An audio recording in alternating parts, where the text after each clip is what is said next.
like Kerr said, just the way this game was, and as long as it went, it just kind of came down to who can outlast the other people, and the offense maybe wasn't as fluid. You're just trying to find shots. What was your mindset, say, in the fourth quarter and into the overtimes? Before I answer that question, I just wanted to send my condolences to Mr. Hamlin of the Buffalo Bills, his family, his teammates in the city of Buffalo.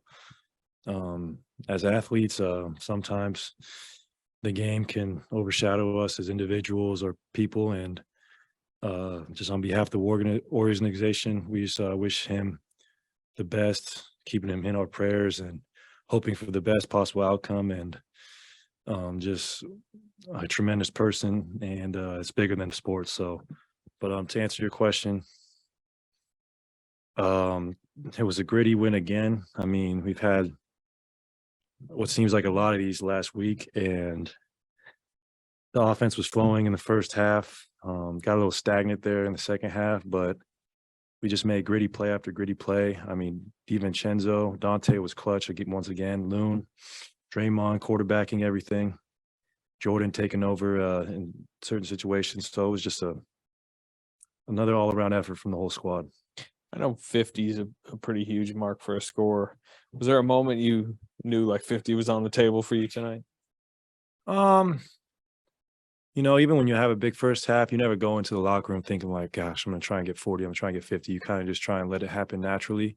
I thought I did that tonight, and I thought I got great looks. I shot a good percentage from 2 and 3. I took a lot of shots, but luckily made more than 50% and came out with the win, which is most important. But I don't go into halftime thinking I must get 50 tonight. I just go out there and play my game.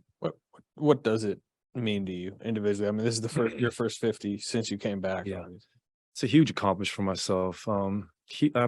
Absolutely big. And just seeing Dominique Wilkins before the game and talking to him, telling him how much of an inspiration he was to me, coming back from Achilles to average, in the high 20s after a decade of playing, that inspired me to be myself. And 54 points is nothing to slouch at, even in a double OT win. Like, there were some hard days for me when I didn't know this would be possible, and to live it in real time, I'm just going to embrace the heck out of it. Klay, you started the season didn't really play during training camp. You were on a minutes restriction. You're still resting in back-to-back games. I mean, just being able to play 46 minutes through a double overtime and play the way that you did, just from a conditioning level, one, how are you feeling? And two, again, kind of what does that mean to you to be able to do that? Well, I feel great, and I would not have been able to do this a couple months ago. So this is a huge milestone for me, and to have energy on both sides of the ball. So just a big confidence booster individually for myself. And we're almost nearing the halfway point, and it feels great to feel like I'm getting better with every game. And I'll be more consistent as the season goes on, just from what you said, like not getting the live reps I probably needed. But now, after 30 games under my belt, I'm feeling just wonderful. Klay, this 5-game win streak has been full of a lot of fight and grit at the end of games. How fitting is it that you guys win this one on a Kevon Looney 21st rebound, put back? And what does it say about Looney in general? Man, he's just indispensable for us. Loon is incredible. His ability to be out there every night, his ability to read the offense, to protect the rim and rebound. 21 rebounds is nothing to. It's not hard. That's not easy to do. It's incredibly. That's like scoring 40 in an NBA game. So I'm just proud of the man for what he's fought through as well. He had some injuries like myself that might him feeling like a shell of himself, but now he's such a vital piece to what we do. Klay, Kerr and Looney both said that it seemed to them the year compared to earlier in the year, pardon me, the year, I think they used the word term more relaxed. Do you feel that way? And if so, how have you got to that point from where you were? I definitely am more relaxed than I was in the beginning. I think in the beginning I was just so eager to be back to those big nights like tonight and proving whoever wrong that I'm still great. And now I just it's going by so fast. We're almost at the halfway point, and after this year, there's only 1 year left on my deal. So it's like I just told myself, like, man, I gotta enjoy every day in a Warriors uniform. Like, this is such a incredible position to be in as defending champions, and to see the banners we've hung and just the brand that's been built here. I mean, I just had to remind myself daily, like, this is literally a dream I'm living, and what matters most is just having fun and playing hard. All the numbers, all the big nights will come as long as I do those two things. At what point did you kind of have that talk with yourself? Honestly, I had it a couple days ago. After I had it a month ago. I've had a lot of self-talk like that in the last few years, but it's incredibly helpful. It kind of just puts everything in perspective. Couple questions, Clay. I know shooters don't love to talk about the technical stuff too much, but is your shot a little tightened up now than when it was early in the season? I think so, and I think that's just a result of being in much better shape. When I'm not at the peak performing condition I need to be, I can drift. I can come. I was short a lot, and Ron Adams and I had a great conversation about just going straight up, straight down, and really getting that lift under my shot. So yeah, you could say that it's a little more sound than it was, say, a month or two ago. And also on that shot at the end of overtime, the ISO was that we talked a little bit about it, but what was on your mind there, and did you know, and you were dribbling a ton to get to that shot? Good seeing Justin, man. But again, it's just crazy looking at Justin. I mean, we won a championship together, and we've been playing against each other since high school, and he gave me a little space, just enough I needed, and I just was trying to get a rhythm dribble. And when you're an offensive player, if someone's going to be in your chest, you go around them. And when they give you that space, you just try and get a rhythm dribble to rise up and knock it down. And luckily I did that. Hey, Clay, you kind of mentioned it before, but like earlier this season, you were missing a lot of your shots off the front of the rim. But it looked like tonight you're getting a really good elevation when you're jumping. Is that just a matter of just getting your legs under you think? And yeah. Oh, absolutely. That's just a matter of game reps, conditioning. I didn't play much pickup this past off season because I was, not going to lie, a little scared. I want to climb that mountain again. So that was just about just being in great condition. And when I do that, my shot's going to come. And I'm just happy I had a great night, man. I'm going to enjoy this one. You guys have a ton of people out, including obviously Steph and Andrew, and it's kind of profiled as. I think I shot enough for the three of us tonight. I think this kind of profiled as a stretch that, you know, adversity hits, losing streak potentially, and you guys have gone 5-0 in the last 5. How important is that, considering where the record was and where it could have gone and where it has gone?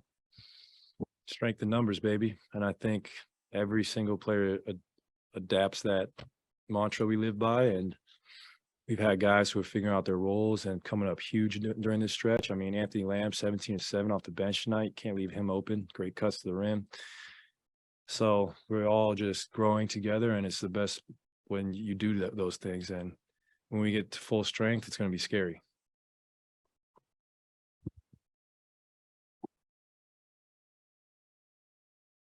Clay, did you know that Dante's such a scrappy rebounder? I mean, has he shown you that in recent stretches? Just that he corralled that one late in regulation that led to the 3.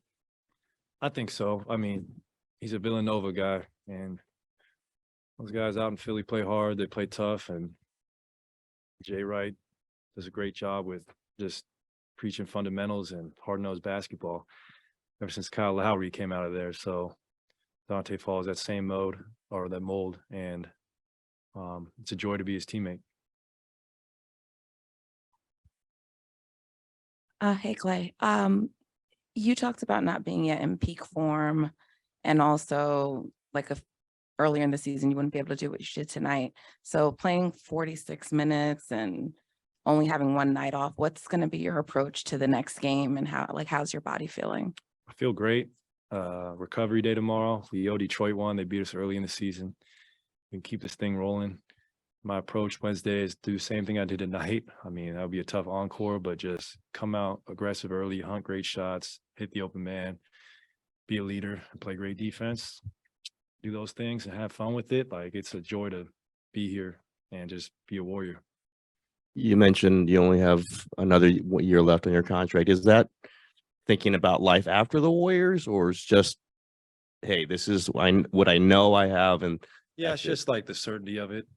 And I don't really think too much beyond that, but I think it's just a blessing, honestly, like to earn 3 contracts with one franchise is I'm much more appreciative than I was, let's say in 2019. Let's just say that. You mentioned kind of dealing with maybe a little bit of self-doubt, not knowing if you would be able to put up numbers like a night like tonight. And I think it was you hit a 3 that put you guys up to with like 17 seconds left in overtime, and you had like a very emphatic fist pump. I mean, are you able to articulate just what it feels like for you to have a night like this beyond just saying it feels good? Like, what is that like? What's better than good? Amazing. And those moments where you have the ball with the game on the line down the stretch and your teammates trust you, like those are what you really live for as a competitor, as a basketball player. And it was just hard to see those at times during the rehab process. Clay, just wondering if you guys are able to look at the standings at all, because after tonight, like for instance, you and the Suns have the same record. It's very congested, and if that helps keep you guys even keel through some of these ups and downs this season. Yeah, definitely. We realize we're only a few, like 4 or 5, maybe 6 games back from first place, and we know it's a long season.